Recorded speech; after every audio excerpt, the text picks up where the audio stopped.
लगभग 75 सीटें थी, वो गिर के इस बार उसकी संख्या केवल 25 रहेगी आरजेडी। और महागठबंधन का टोटल जो सीट आई हैं वो लगभग 35 सीट आई हैं।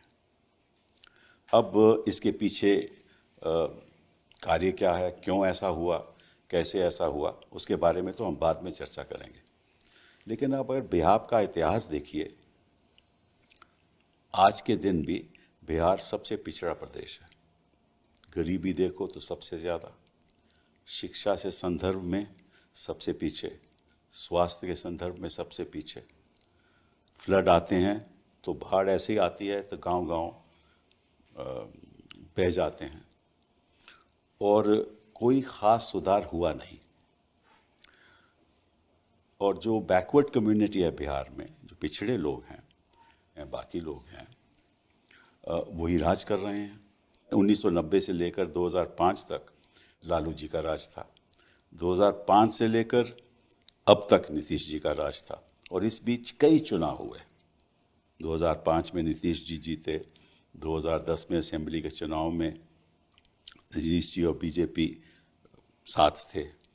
फिर 2015 में जब चुनाव हुआ तो उस समय महागठबंधन साथ थे, हाँ, नीतीश जी और आरजेडी साथ थे। और फिर 2017 में नीतीश जी ने पलटी मार दी और वो बीजेपी के साथ चले गए। ये बिहार का इतिहास है। और उसके बाद 2020 में चुनाव हुए तो जो आरजेडी थी उसकी बहुत बढ़िया परफॉर्मेंस रही, और जैसे मैंने बताया उसके 75 सीटें आई। तो लबो-लबाव जो राजनीति में बड़ा फेरबदल आया। और इस फेरबदल का कारण क्या है, क्यों ऐसा हुआ, कैसे ऐसा हुआ, कई लोग सवाल पूछ रहे हैं, लेकिन कोई उत्तर साफ दिखाई नहीं दे रहा।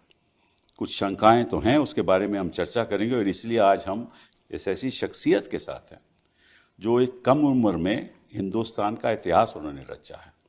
वो है तेजस्वी यादव जी। बहुत बहुत धन्यवाद आपका यहाँ आना।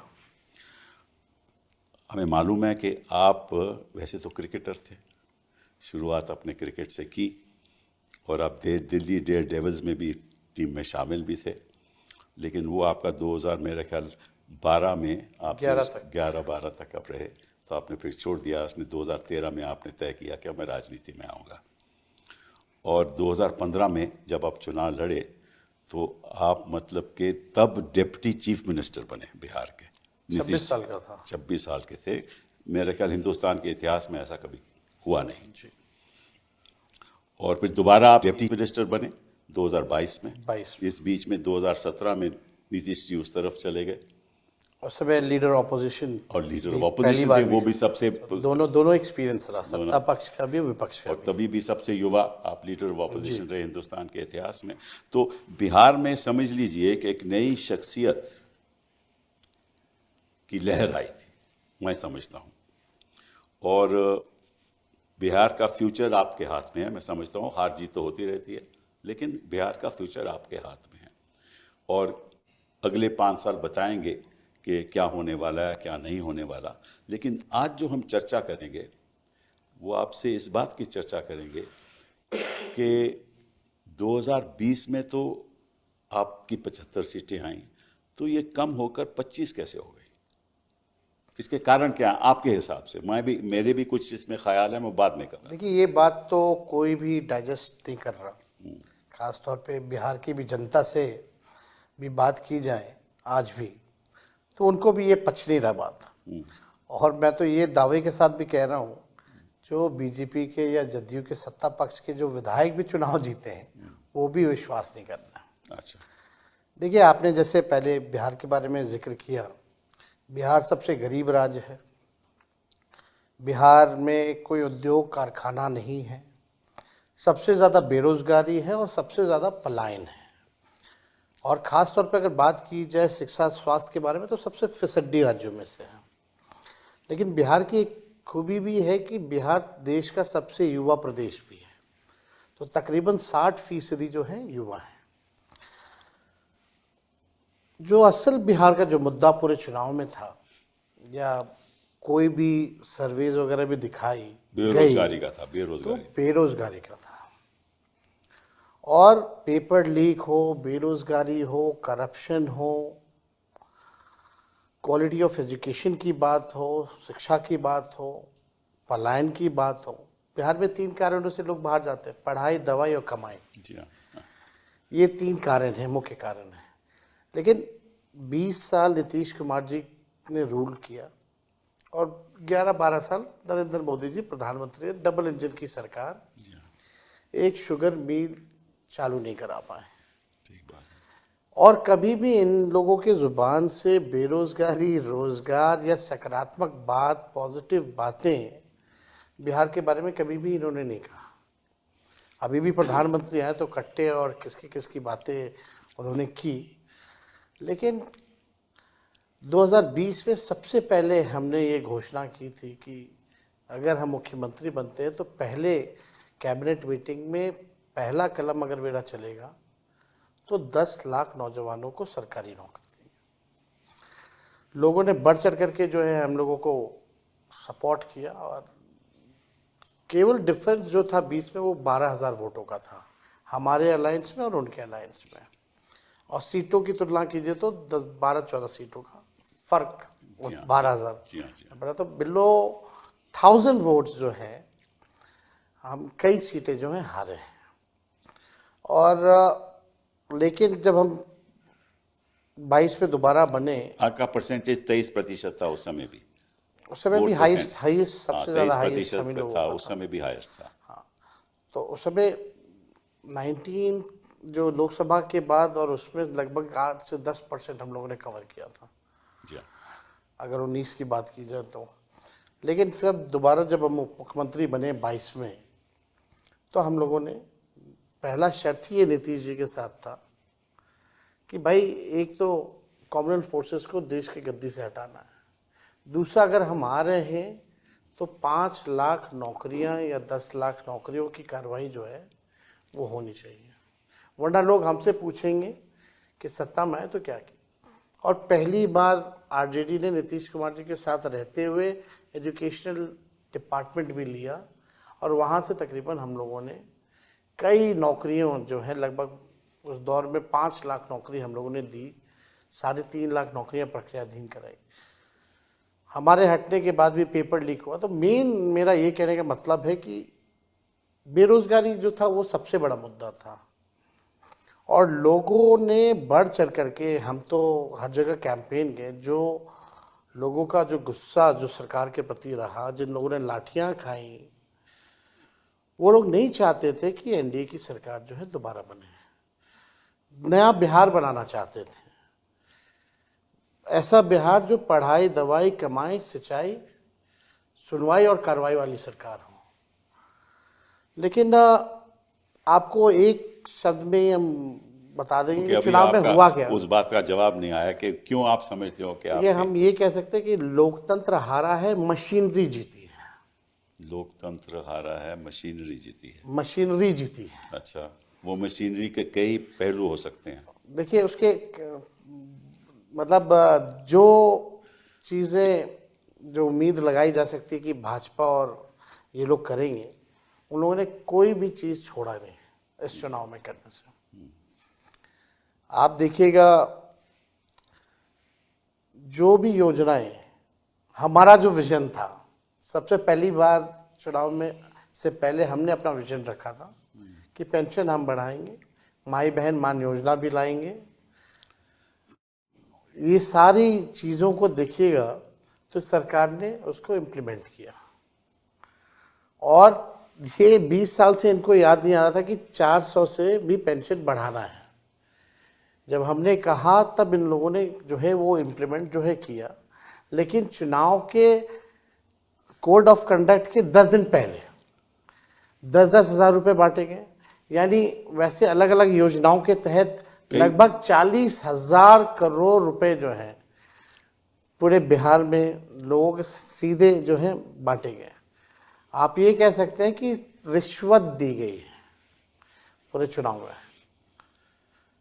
लेकिन अभी भी ये बात नहीं समझ में आ तो रहा। फिर आप समझते हो कि ये इस पैसे की वजह से और इस सॉर्ट ऑफ जो राहत दी गई, मतलब एक तो जो 10,000 स्कीम है, 1,40,00,000 महिलाओं, किसानों को भी दिया गया, किसानों को भी दिया वृद्धा गया, पेंशन, सामाजिक सुरक्षा पेंशन के तहत भी दिया गया, और और जीविका ये दीदियों को भी दिया गया, सबको दिया महिला रोजगार जो योजना है गया। जी हाँ, उसके हवाले जो है पैसे जो है जिस दिन वोटिंग पड़ रही है उस दिन भी खाते में आ रहे हैं। जी हाँ, ये वो तो ठीक है।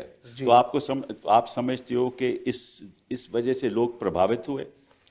मेरे ख्याल से ये अगर आप देखेंगे तो बड़े इंटरेस्टिंग डेटाज हैं। हमारा वोट बढ़ा है, मतलब हमें थोड़ा सा, हमारा 23% आपका परसेंटेज वही रहा है, थोड़ा सा बड़ा भी है। लगभग 32 लाख वोट हमारा बढ़ा है जी हाँ, पिछले चुनाव के मुकाबले। जी हाँ, जी हाँ, तो बढ़ा है तो मतलब हमको औरों का भी वोट मिला है, सबका वोट मिला जी हाँ, है। जी। यानी अगर पूरी गठबंधन की बात की जाए तो 1,90,00,000 वोट हम लोगों को जो है मिले हैं। जी हाँ, अब ये बात ये समझ में आ रहा है कि भाई डेटा अगर आप देखें तो बैलेट में जो पोस्टल बैलेट जो वोटिंग वो होती है, उसके बाद में अभी चर्चा करेंगे। जी। बट वोट आपका बढ़ा है, इसमें कोई शक नहीं, वोट बढ़ा है एकदम। इसमें शक नहीं। आपका परसेंटेज भी 23% रहा है, और बीजेपी का लगभग मेरा ख्याल 20% है, और नीतीश बाबू का थोड़ा 18% है। वो तो हमें मालूम है, लेकिन अगर उनका मिला लिया जाए तो उनकी जो परसेंटेज है आपसे कहीं ज़्यादा है। तो लोग ये भी कह सकते हैं कि ठीक है, आप 23% रहे, बाकी लोगों से आपको वोट नहीं मिले। ये एक विषय हो सकता है और जिस पे चर्चा हो सकती बट ये भी एक है ना कि 20 साल पुरानी जो सरकार है वो भी ठीक है आपकी बात। और उसकी एंटी इनकम्बेंसी जो है 16% वोट उनको बचाने के लिए नहीं पड़ रहे। कभी भी अगर देखा गया है, अगर वोट की परसेंटेजेस बढ़े हैं तो वो बदलाव के लिए जैसे वोट पड़े हैं। बट अब बात पोस्टल बैलेट पे आती है। देखिए, जो पोस्टल बैलेट होते हैं उन्हीं लोगों के होते हैं जो सरकारी नौकरियों में हो, ठीक है ना, कोई शिक्षक इंस्पेक्टर होते हो, हैं, शिक्षक होते जो हैं, सर्विस में या होते सर्विस हैं, के लोग होते हैं, जो आर्मी ऑन में- ड्यूटी हाँ, ऑन इलेक्शन ड्यूटी, में लगना ठीक है होता ना, तो उनके और ये पढ़े लिखे लोग होते हैं। जी। तो मैं देख रहा था, यहाँ आंकड़ा देख रहा था कि अगर वहाँ देखा जाए तो शुरुआत में जो पोस्टल बैलेट के वोट पड़े हैं वो लगभग समझ लीजिए सबसे ज़्यादा आपको पड़े हैं। और उसको अगर हम कंस्टिट्यूएंसी में बदलाव लाएं तो 243 कंस्टिट्यूएंसीज में से 143 कंस्टिट्यूएंसी में आप लीड कर रहे हो, जी। और 94 कंस्टिट्यूएंसी में एनडीए लीड कर रहा है, और अदर्स 6। मतलब कि जो पढ़े लिखे लोग हैं वो बदलाव चाहते थे, ठीक है, और जो गरीब लोग हैं जो आपके साथ थे, ये नतीजा ये बतलाता है कि वो बदलाव नहीं चाहते थे। तो ये तो एक अद्भुत सी बात नहीं, है। मेरे ख्याल से बदलाव सब चाहते थे। अगर आप देखें तो ईवीएम बदलाव नहीं चाहता था, बैलेट बदलाव चाहता था। तो आप समझते हो कि ईवीएम में कोई गड़बड़ी है? देखिए, कोई वैसे साइंटिफिक प्रूफ नहीं है, लेकिन I can sense, I can smell कि अदृश्य शक्तियां जो हैं उन्होंने अपना काम किया। अच्छा, ठीक है, अभी सामने एग्जैक्टली नहीं आ पा रहे कि क्या हुआ है, लेकिन आने वाले समय में ज़रूर पर्दाफाश होगा। आप देखिएगा, जो इलेक्शन कमीशन पूरी बेईमानी के मोड में थी। इलेक्शन कमिश्नर जो है उन पर कोई कार्रवाई नहीं हो सकती। ये अमेंडमेंट भी आया बिल में। क्यों चेंज किया गया? यानी आप कुछ गड़बड़ करने वाले हो। आप देखिएगा सीसीटीवी जो रिकॉर्डिंग तो थी 45 दिन का कर दिया गया। क्या कारण था इसका? इलेक्शन कमीशन ने जो अनाउंस की जो डेट, ठीक योजना के पैसे मिलने के 3 घंटे बाद जो है वो कोड ऑफ कंडक्ट लगाया गया। जितने भी हमारी शंकाएं थी, कंफ्यूजन जो था, कभी भी इलेक्शन कमिश्नर ने इसको क्लियर नहीं किया। हमारी जितनी शिकायतें थी उसको नहीं सुना गया। तो उसमें इलेक्शन कमीशन ने डिस्क्रिमिनेट नहीं किया। उत्तर प्रदेश से भी शिकायतें आए, उन्होंने नज़रअंदाज कर दिया। हरियाणा से आए तो नज़रअंदाज, महाराष्ट्र से आए तो नज़र, तो वो तो बड़ा इक्वालिटी में है। वो मतलब कि वो सामान्य तरीके से आप ये कह सकते हैं बिहार चुनाव में लेवल प्लेइंग फील्ड नहीं था। कौन से चुनाव में लेवल प्लेइंग फील्ड थी? किसी में नहीं होता। तो ये जो हालत जो बन रहे हैं, तो चुनाव का कोई मतलब नहीं रह गया। सब कुछ फिक्स्ड है। चलिए आपको मैं एक आंकड़ा जो मेरे पास है वो आपको बताता हूँ, आपकी राय भी चाहता हूँ मैं, कि अगर जब असेंबली का इलेक्शन होता है, उससे पहले पार्लियामेंट होता है, फिर असेंबली का इलेक्शन हुआ, तो उसमें जो वोटों का अंतर होता है, हाँ, वो लगभग 3 से 6% तक बढ़ता है जी। और ये मैं आपको उदाहरण दे रहा हूँ, जैसे कि हरियाणा में हुआ 24 में पार्लियामेंट का इलेक्शन हुआ और फिर असेंबली का जब इलेक्शन हुआ तो जो वेट परसेंटेज जो बढ़ा वो केवल 6.2%, और झारखंड में भी वोट बढ़ा 3.5%, और महाराष्ट्र में बढ़ा 12.2%, और बिहार में पड़ा 15.6%। मतलब के 6 महीने के अंदर 15.6% की बढ़ोतरी हुई पॉपुलेशन में। पॉपुलेशन, ये कैसे हो सकता है?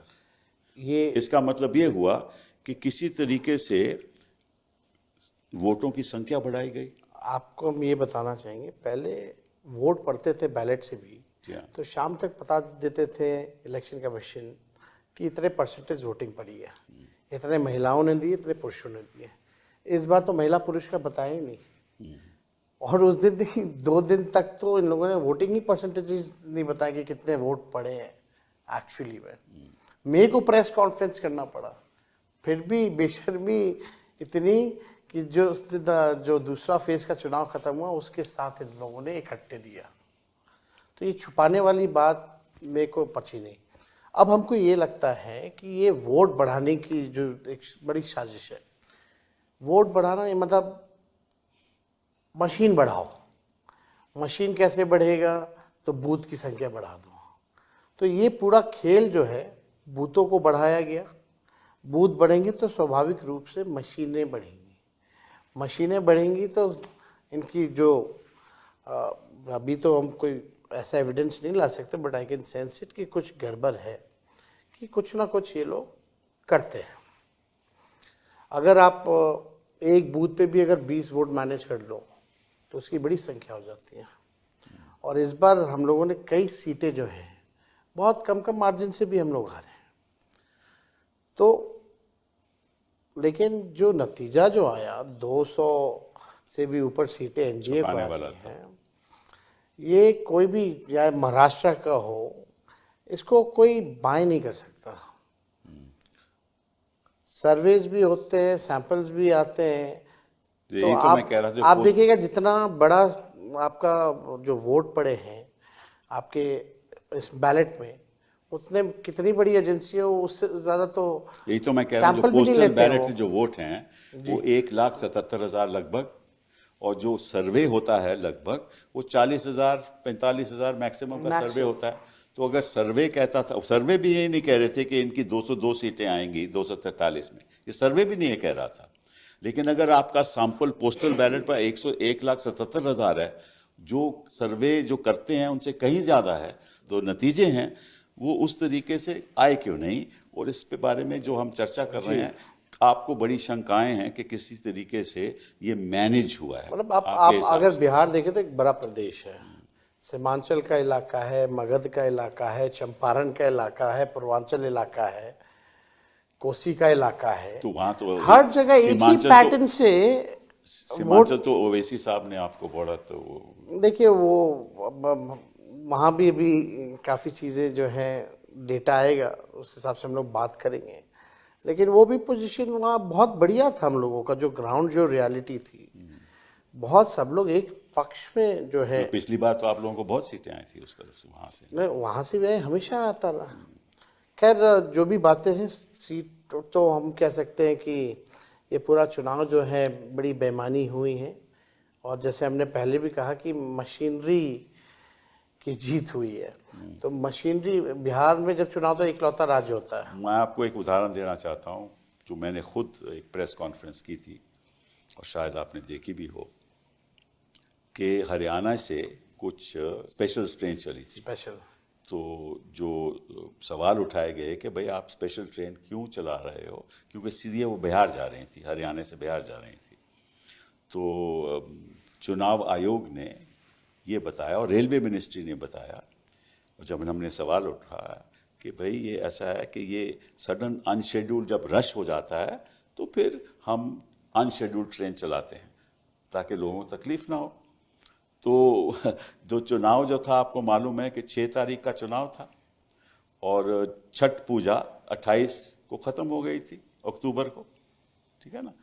और इन्होंने कहा कि छठ की वजह से, फिर हमने सवाल उठाया कि भाई छठ तो 28 को ख़त्म हो गई, लेकिन ट्रेन तो 3 तारीख को चली, 3 नवंबर को चली। Exactly. और उसमें जो वीडियो दिखाया गया, उसमें लोगों ने ये कहा कि सैनी साहब ने हमें हरियाणा से भेजा है बीजेपी को वोट करने के लिए। और वो वीडियो हैं, चुनाव आयोग के पास वो वीडियो हैं, हमने उसको पब्लिकली डिस्प्ले किया। और ऐसी ट्रेन 4 चली, हर ट्रेन में 1500 लोग थे, मतलब कि 6000 लोग हरियाणा से बिहार जा रहे हैं। और खर्चा सरकार बीजेपी कर रही थी, ये भी उन्होंने कहा कि बीजेपी खर्चा कर रही है, हमें पैसा उन्होंने दिया है और हम वोट बीजेपी को करने जा रहे हैं। ये चुनाव आयोग के सामने प्रूफ था। ना रेलवे मिनिस्ट्री ने कुछ उसके बाद कहा, ना चुनाव आयोग। अगर एक ही जगह से ऐसी ट्रेन चली हो तो मालूम नहीं कितनी जगह से कितनी ट्रेन चली। छठ में रेलवे मिनिस्टर ने घोषणा की थी कि 12,000 स्पेशल ट्रेनें चलाएंगे। अब पता नहीं डेटा कहाँ से लाते, 14,000 तो ट्रेन ही है पूरे देश में। अच्छा। और 12,000 जो है उन्होंने घोषणा की थी छठ में स्पेशल जो है वो ट्रेनें चलेंगी, और चली नहीं। लोग जो हैं टॉयलेट में ठूस ठूस करके आए, वो भी वीडियो है। अच्छा। और ये ठीक चुनाव से पहले ये ट्रेन जो है, जैसे आपने कहा, वो एकदम सत्य बात है।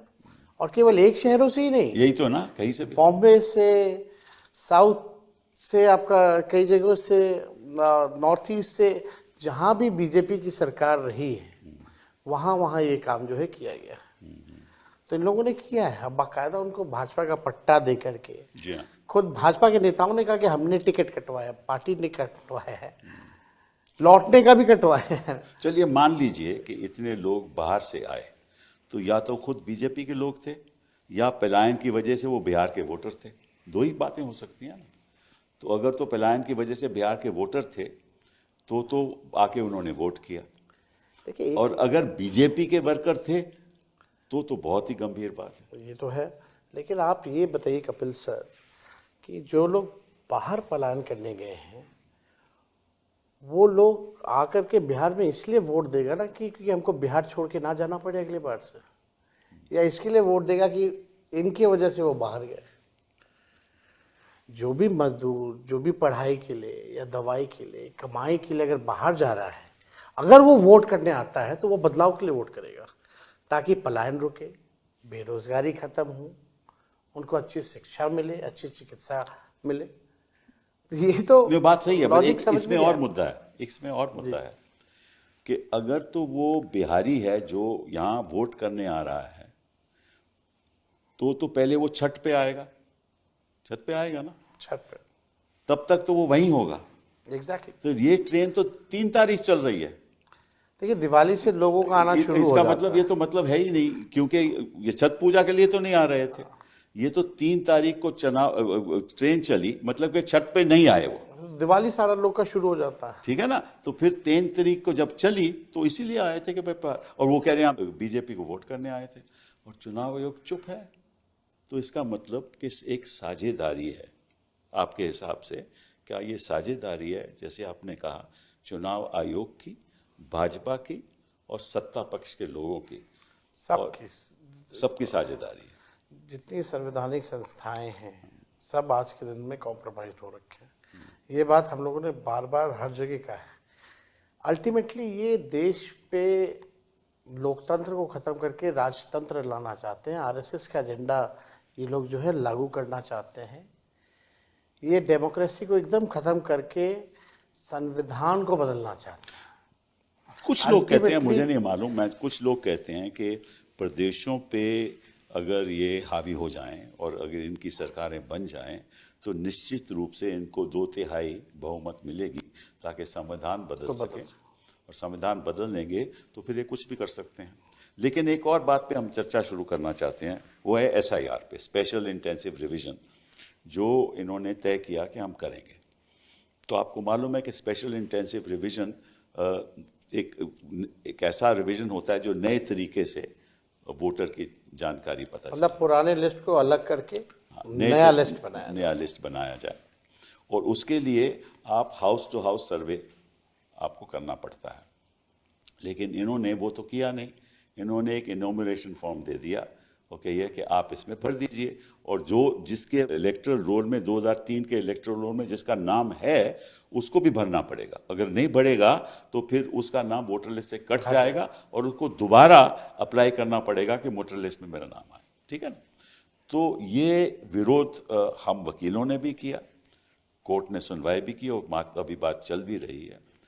तो इससे हुआ क्या कि कई लोगों के नाम, लाखों लोगों के नाम कटे भी गए, और किसके नाम कटे इसकी जानकारी अभी आपको भी नहीं है, हमें भी नहीं है।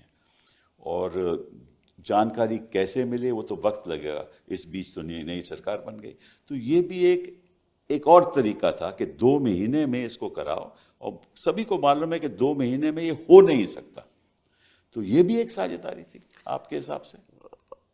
आपको याद है जब ये अनाउंस किया गया कि बिहार में SIR जो है लागू की जाएगी, उसके 2 दिन बाद ही हमने प्रेस कॉन्फ्रेंस करके इसका कड़ा विरोध किया, क्योंकि फरवरी में लिस्ट आया हुआ था और एक सामान्य प्रक्रिया है। जिनकी मृत्यु होती है उनका नाम काटा जाता है, जो 18 साल के ऊपर होते हैं उनका जुड़वाने का वो सालों भर चलता है।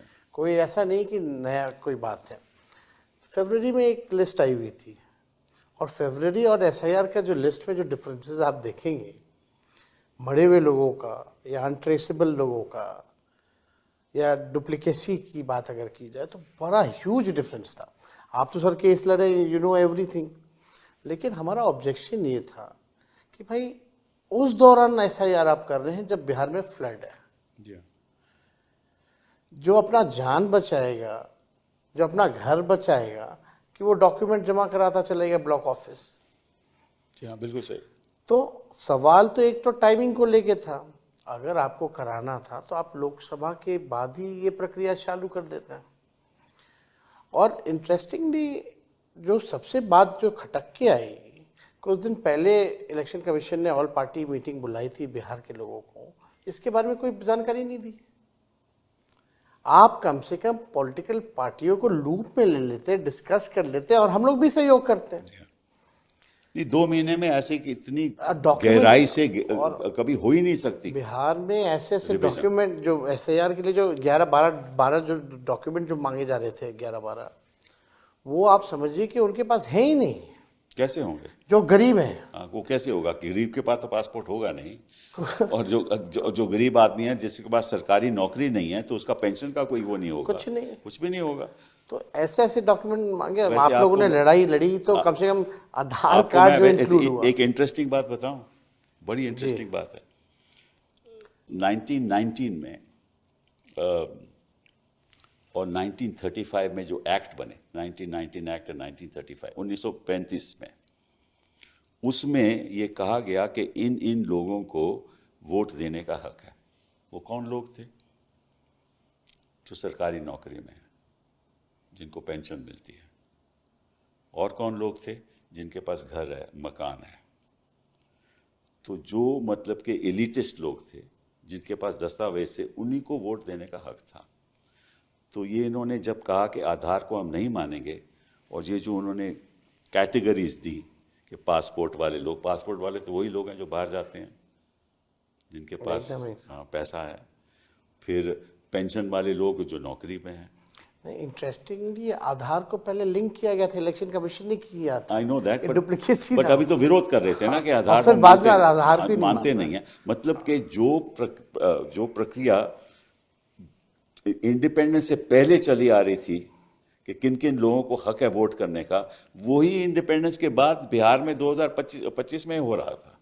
हमने विरोध किया कि बिल्कुल गलत है, ये इंक्लूसिव होना चाहिए। देखिए, इलेक्शन कमीशन का रवैया होना चाहिए कि जितने वोटर ज्यादा हो उतनी अच्छी बात है।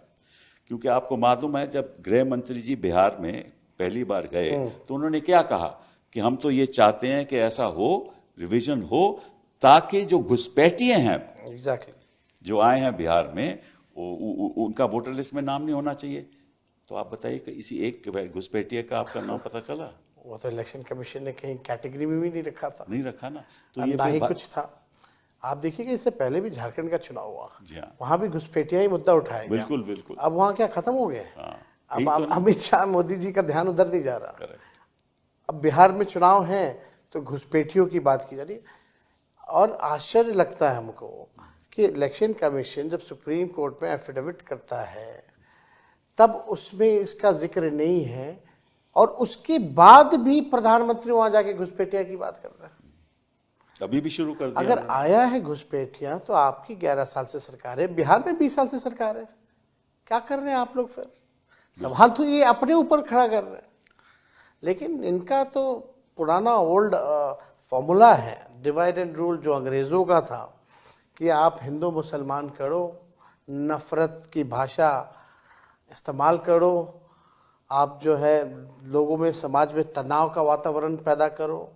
जो मूल प्रश्न है, जो एजेंडा है, पढ़ाई, दवाई, कमाई, सिंचाई, शिक्षा, स्वास्थ्य, सारी चीज़ें, ये सब अलग करो और हिंदू मुसलमान का माहौल बनाओ। और इसमें आज की जो गोदी मीडिया जो है, 70% हिंदू और मुसलमान पे इनका डेली एजेंडा, और इनका डेली जो शाम में जो प्रोग्राम कराते, 70% इस पे रहता है। कभी पढ़ाई के बारे में नहीं, देश के तरक्की के बारे में नहीं, गरीबी के बारे में नहीं। आजकल प्रश्न सरकार से नहीं पूछे जा रहे, विपक्ष के लोगों से पूछे जा रहे, और कार्रवाई भी हो रही है तो विपक्ष के लोगों पर। अभी तो मैं समझता हूँ कि ये एक नया मॉडल है चुनाव जीतने का, जिसको हम कह सकते हैं नीतीश मॉडल। वो मॉडल क्या है कि 24 जून से लेकर आप अपने सारी जो आपकी जो राहत देने वाली प्लान्स हैं वो अनाउंस कर दो आप, और लोगों को पैसा देते जाओ, चाहे वो सामान्य प्रशासन विभाग का हो, ग्रामीण विकास विभाग का हो, श्रम संसाधन विभाग का हो, शिक्षा विभाग का हो, स्वास्थ्य विभाग का हो, कृषि विभाग का हो, खाद्य उपभोक्ता विभाग का हो। मतलब कि सारे लगभग जो भी कर सकते हैं इन्होंने कर दिए। जैसे आपने कहा कि 40,000 करोड़ के इन्होंने राहत दी।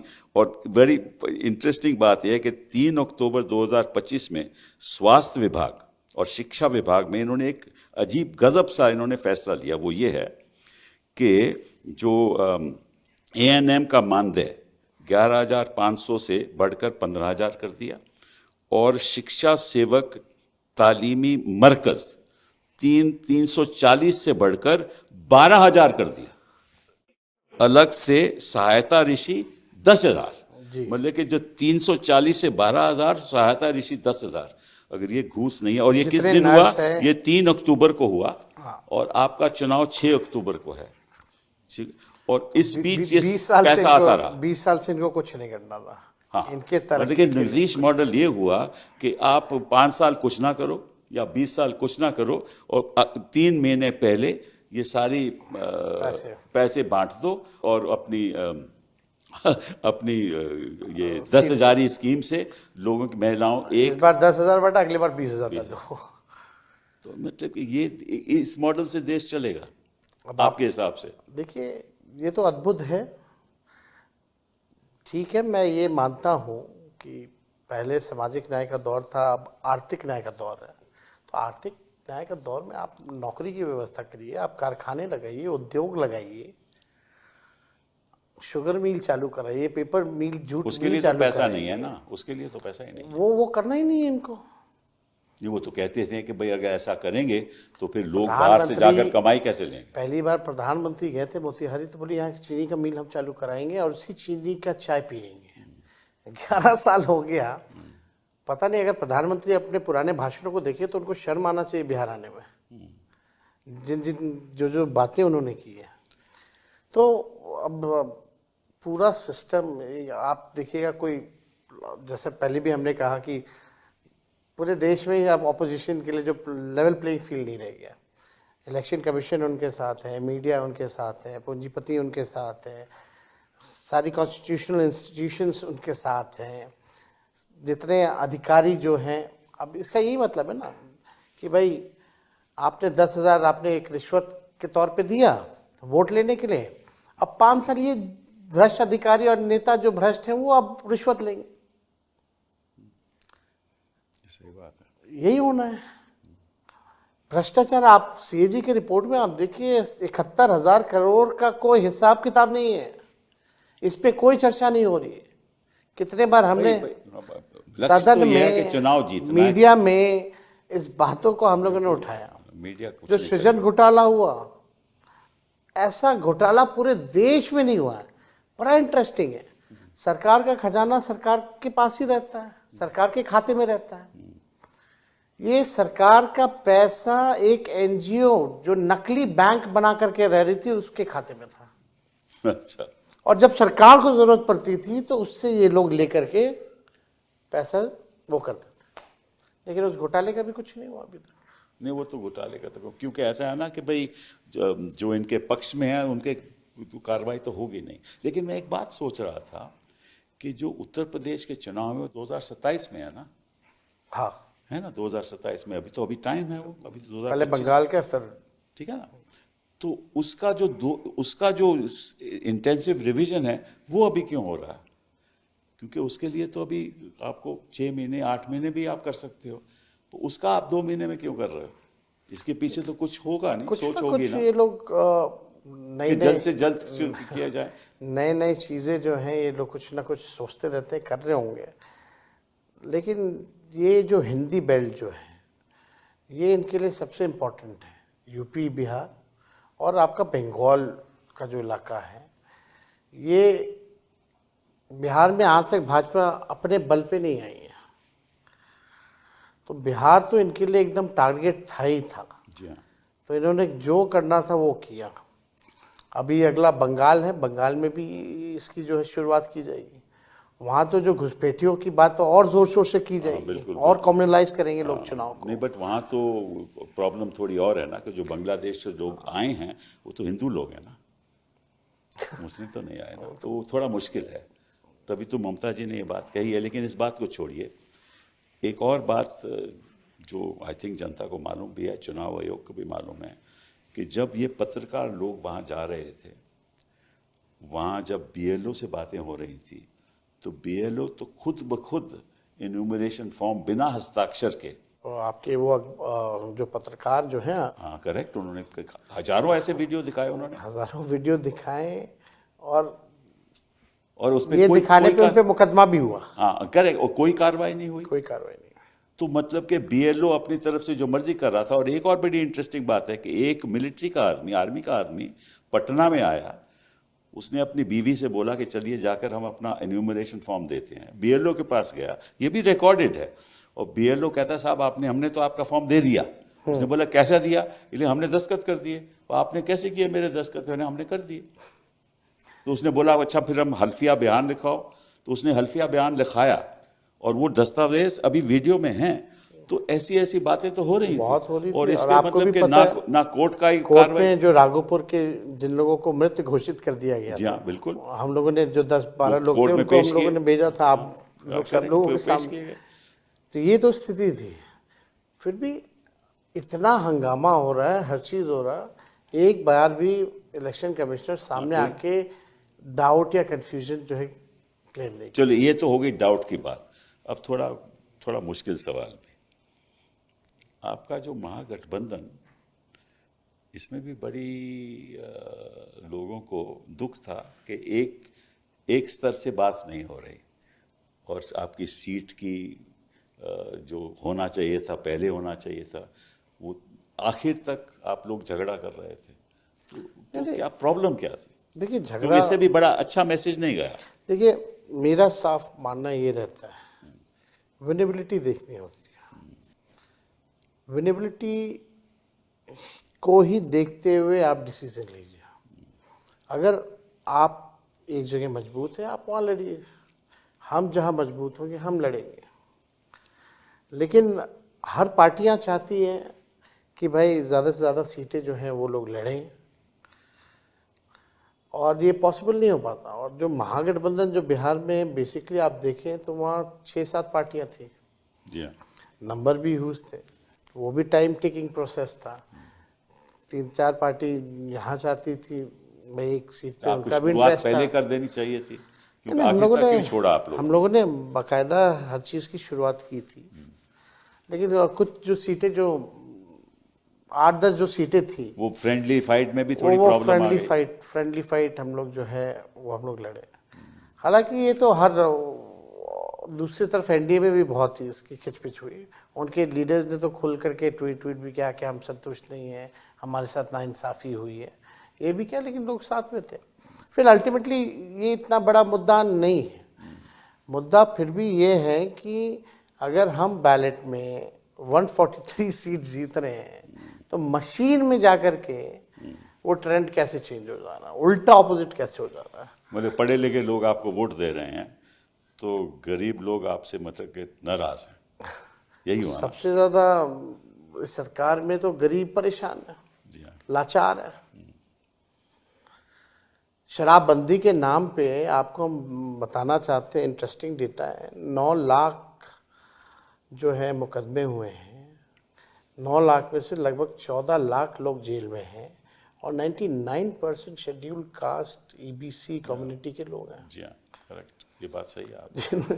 तो इतने लोग परेशान हैं। आप अगर 14 लाख लोग जेल में हैं तो इक्वल अगर 5 से गुना कीजिए, अगर इस कम्युनिटी के लोग भी जो भोगी रहा है इनका, वो भी जाकर इनको कैसे वोट देगा?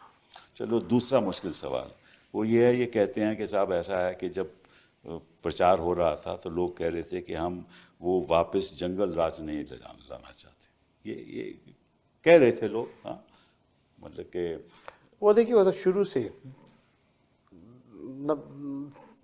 कभी भी केवल जंगल राज मतलब कि और परिवारवाद।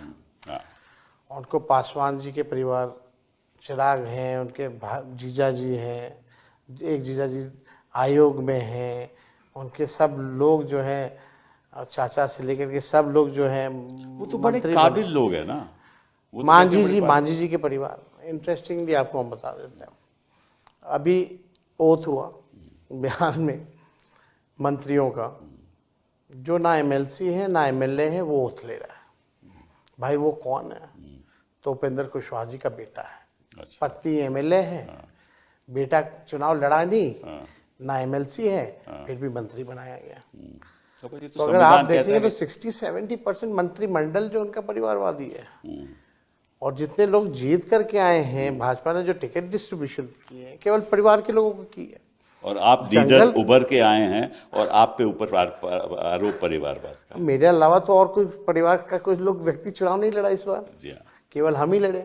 खैर वो भी बात नहीं है, लेकिन आप देखिएगा जंगल राज की बात करते हैं तो there has to be some base, है ना। अगर हम डिबेट करें तो आप आंकड़ों से डिबेट कर सकते हैं इफ़ यू हैव डेटा।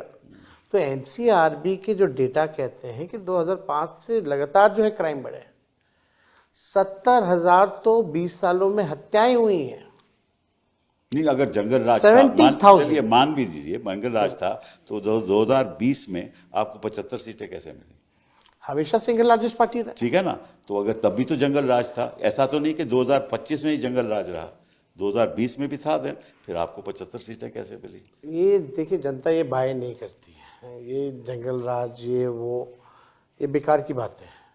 हम भी सरकार में थे ना, हम भी मुख्यमंत्री बने, कौन सा ऐसा माहौल खराब हो गया कि महिलाएं घर से नहीं निकलती थी? सही बात है।